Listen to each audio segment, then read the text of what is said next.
Brother Rahul Hossain ওরফে রুহামিন ভারতের পশ্চিমবঙ্গের মুর্শিদাবাদের এই তরুণ ইসলামী আলোচক বাংলাদেশের মানুষের কাছেও সমান পরিচিত। গত কয়েক বছরে তিনি হিন্দু ধর্মাবলম্বীদের সাথে তুলনামূলক বিতর্কে অংশগ্রহণ করে বেশ সাড়া জাগিয়েছেন। ইসলামের নামে প্রচলিত ভ্রান্ত আকিদা সমূহের প্রচারকদের সাথেও তিনি বিতর্কে অংশগ্রহণ করে থাকেন। তরুণ বয়সেই দিন প্রচারে ব্রাদার রাহুলের আত্মবিশ্বাসী ভূমিকা যথেষ্ট প্রশংসা কুড়িয়েছে। পশ্চিমবঙ্গ ও বাংলাদেশে বিভিন্ন জলসা ও ওয়াজ মাহফিলে তিনি এখন নিয়মিত অংশগ্রহণ করে থাকেন।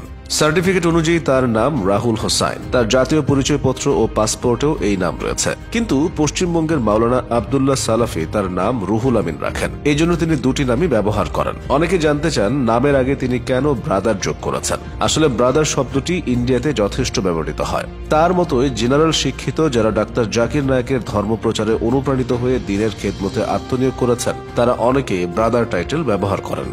ব্রাদার রুহুল আমিনের জন্ম 1992 সালে মুর্শিদাবাদ জেলার জলঙ্গি গ্রামে। তারা দুই ভাই ও দুই বোন। তিনি মূলত মুসলিম পরিবারেই জন্মগ্রহণ করেছেন, কিন্তু তার বাবা আব্দুর রাজ্জাক আগে হিন্দু ছিলেন। তার নাম ছিল বিমল দাস।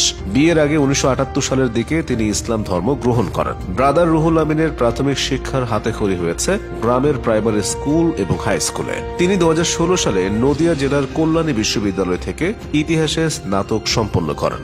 ব্রাদার রুহুল আমিন 2017 সালের 17 অক্টোবর প্রথম বাংলাদেশে আসেন। তিনি মাদারীপুরের একটি প্রোগ্রামে এসেছিলেন, কিন্তু প্রোগ্রামটি হয়নি, তাই ঢাকার সুরিটোলা আহলে হাদিস মসজিদে বিশেষ বক্তব্য রেখেছিলেন। তিনি সবসময় নিজেকে আহলে হাদিস হিসেবে পরিচয় দিতে গর্ববোধ করেন। এ বিষয়ে তিনি আহলে হাদিস ও হানাফি মাযহাব ইখতিলাফ নিরসন শিরোনামে বইও লিখেছেন। অল্প সময়ে তিনি বেশ কিছু বই লিখেছেন।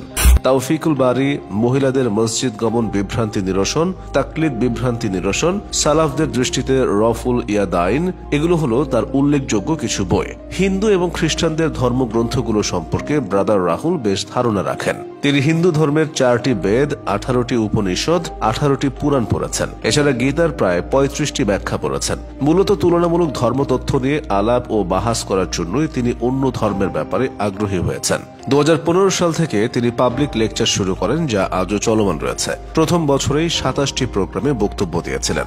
ব্রাদার রাহুল হোসাইন অমুসলিম পণ্ডিতদের সাথে এ পর্যন্ত বহু বিতর্কে অংশ নিয়েছেন এবং ইসলাম যে একমাত্র আল্লাহর মনোনীত দিন সেটা প্রমাণ করেছেন বারবার। তার সমর্থক ও অনুসারীদের দাবি কোনো অমুসলিম পণ্ডিত তার সামনে দাঁড়াতেই পারেনি। অবিশ্বাসীদের সাথেও ব্রাদার রাহুলের একাধিকবার বিতর্ক হয়েছে। তিনি অবিশ্বাসীদের সমস্ত অভিযোগের জবাব দিয়েছেন এবং নিজ ধর্ম সম্পর্কে অবিশ্বাসীদের ভ্রান্ত ধারণা দূর করেছেন।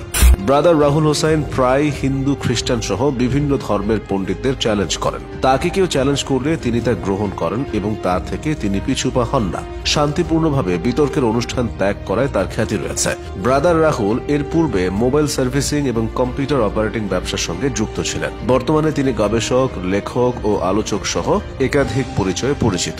পশ্চিমবঙ্গের ইসলামী আলোচক হলেও বাংলাদেশে তার গ্রহণযোগ্যতা দিন দিন বাড়ছে।